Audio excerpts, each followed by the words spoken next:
Hello there, mga ka-chicken farming, duck farming as well.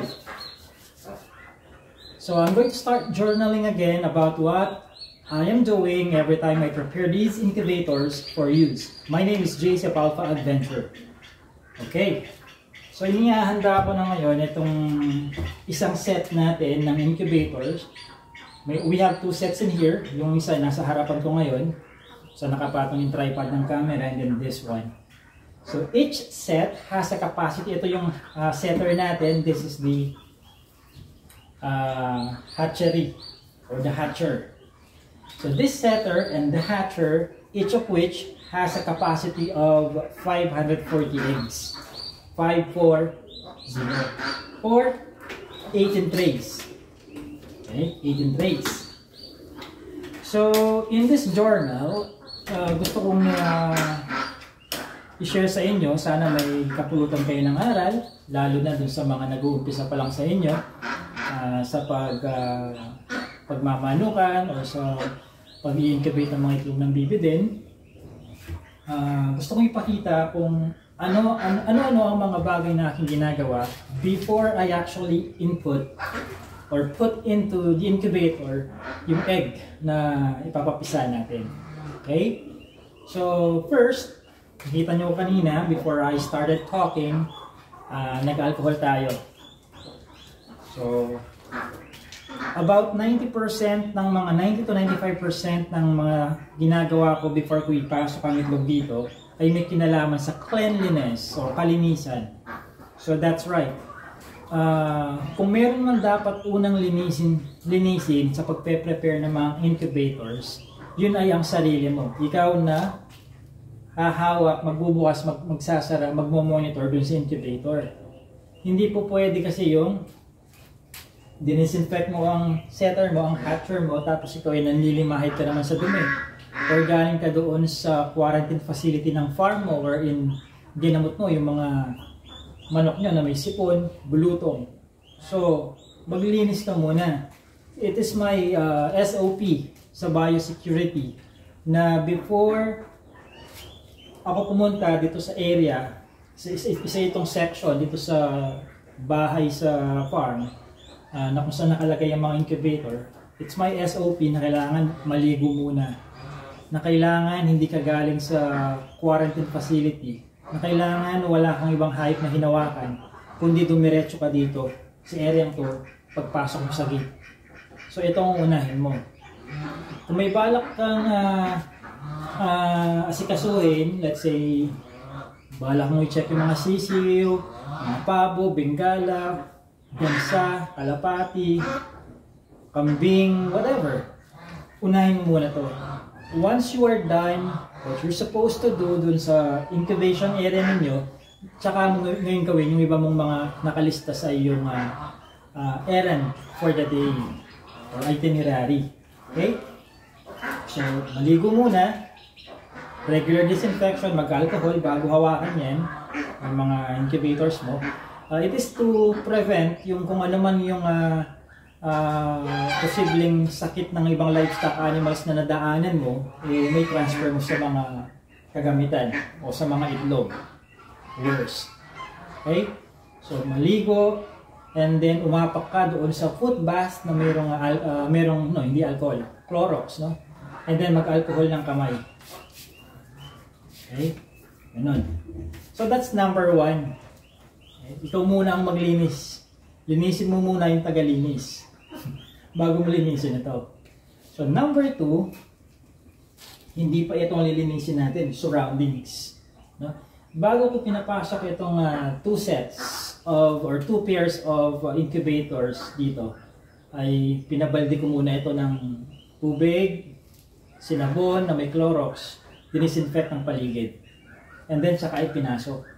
Ngayon, nakaapak ang mga to, hindi sa flooring, kundi doon sa mga elevated, slatted plastic matting. So, sinadya akong bumili ng 2x3, 4 pieces of 2 feet by 3 feet na elevated slatted plastic floor matting.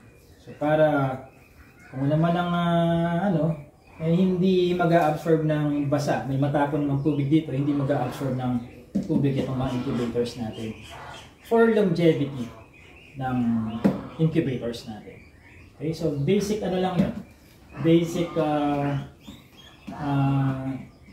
na diskarte lang yun para mapatagal natin ang buhay ng ating mga incubators. Kasi hindi rin naman biro ang cost ng mga to. Okay? Lalo pat 540 ang kanilang capacity each setter and hatcher. So after cleaning the surroundings, yung saan mo sila ilalagay, that's number 2. Number 3, pwede mo na ngayong linisin ang setter and hatcher mo, yung hatchery or yung hatcher mo. So paano ginagawa yon? Una kong nililinis hindi yung labas. Ang una kong nililinis ay yung sa loob muna. Nalinis na mga to, na-disinfect ko na. Okay? I-demo ko na lang sa inyo paano. So, bubuksan mo muna yan. Natural. Paano malilinis yung sa loob? Yung nakasara. So, kailangan nakahugot doon sa outlet yung kable ng kuryente. Baka mamaya, may nakabalat palang wire dyan na nakaligtaan. Hindi na balutan ng electrical tape. Mahawakan mo or may sprayan mo ng liquid, baka mag-ground ka. So make sure nakahugot dun sa outlet yung saksakan ha. Nakahugot siya dapat. Tapos, do you see the video? Okay. Kung sa loob niya, let me show you that.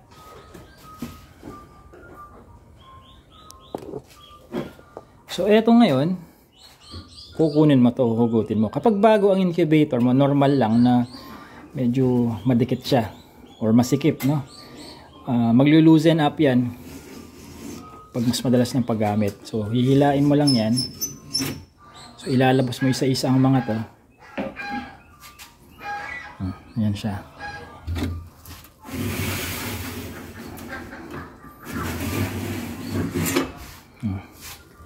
Ilalabas mo lang isa-isa yan, lahat.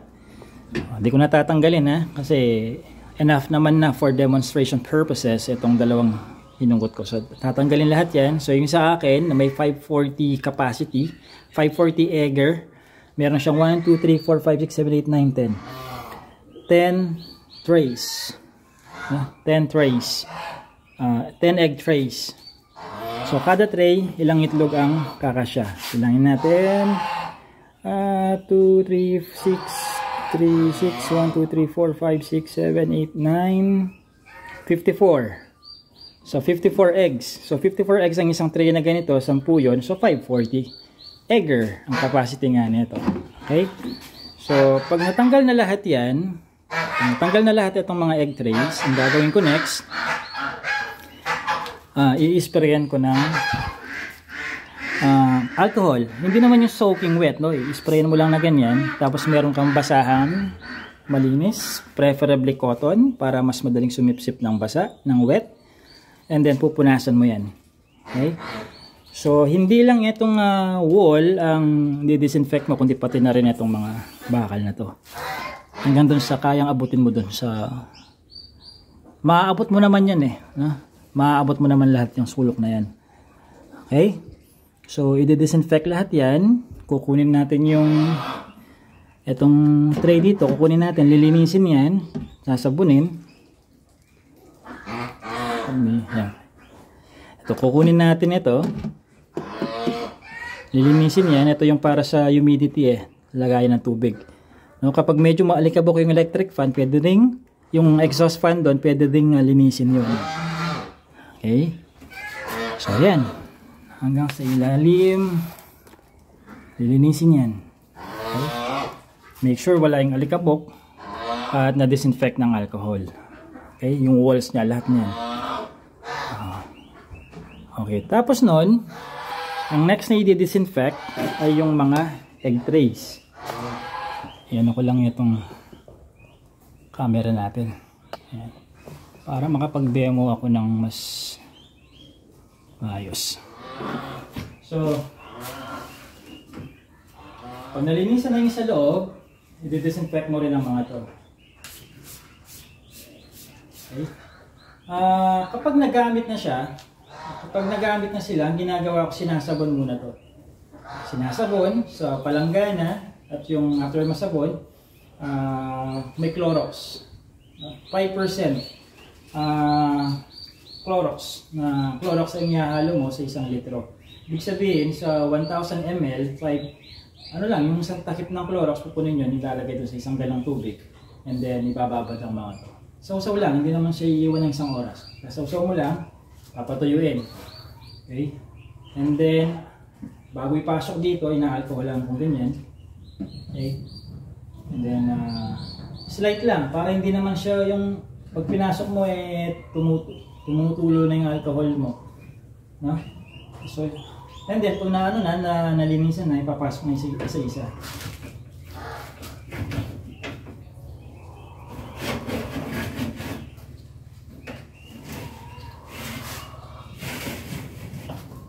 Para kung nagluluto ng pandesal.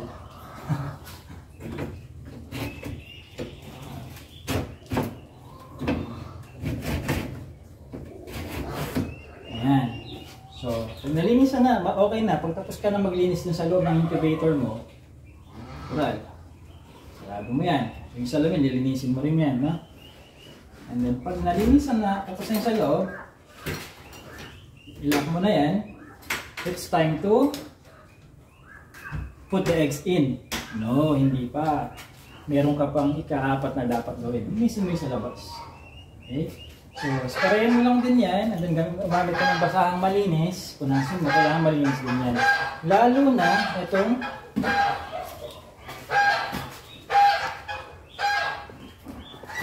itong handle na to. Kasi madalas sinahawakan yan. Baka mamaya may nakalimutan mo, humawak ka pala sa sobrang excitement, pag may hawakan ka palang manok o kambing sa nadaanan mo, papasok dito, alcoholin mo yan. Tsaka punasan ng basahan, okay, para disinfected siya. Ano pa? I-recap nga natin, ha, ano-ano yung mga nihahanda. So, una, ang kailangan mo linisin yung sarili mo, linisin mo muna yung tagalinis. Pangalawa, yung paligid, to disinfect, linisin. Ikatlo, linisin ang loob ng incubator. Ika-4, linisin ang labas niya. Panglima, ilalagay na ba ang itlog? Hindi pa. Ika-calibrate mo muna. No? Ika-calibrate ang alin? Yung humidity niya, tsaka yung temperature. And also, you're going to calibrate yung double check mo kung walang nagbago doon sa settings mo para doon sa Sino-timer natin. Sino-timer, this is the one responsible for the swinging nitong ating swing type incubator kasi ito swing siyang ganyan. Okay? Yun ang responsible, yung gaano kadalas siyang magsiswing. So i-double check mo kung nag-stick pa rin ba yung settings na ginamit mo o sinet mo. So, maigi na kasi yung areglado lahat, calibrated ang temperature at humidity, ayos yung settings ng swinger natin, sino-timer natin, and bagong isahin ng mga itlog.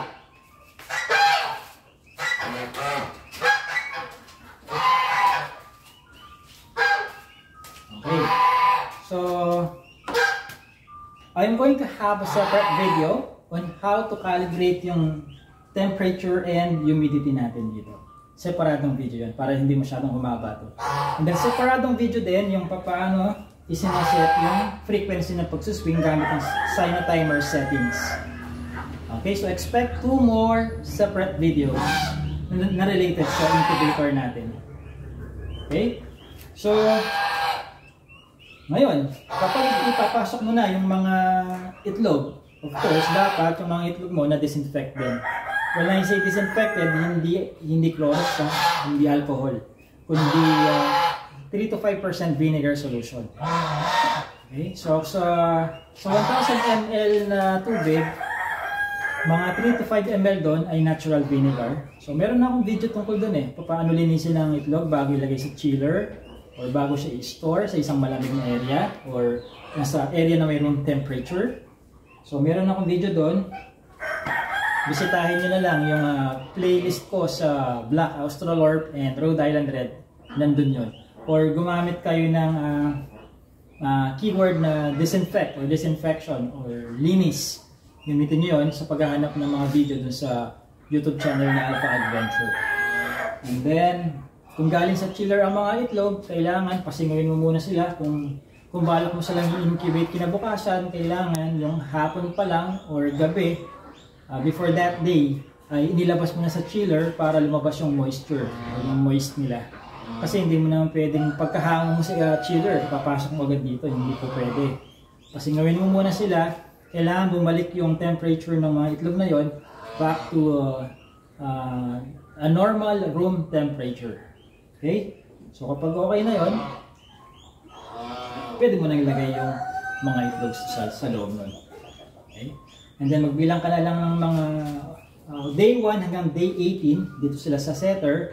And then pagpatak ng day 19 hanggang day 21 dito sila sa hatcher natin. Okay?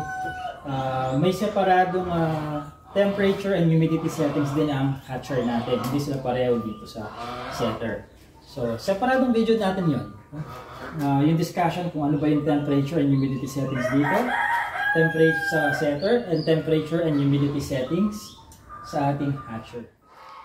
Okay, ngayon dito tayo sa hatcher.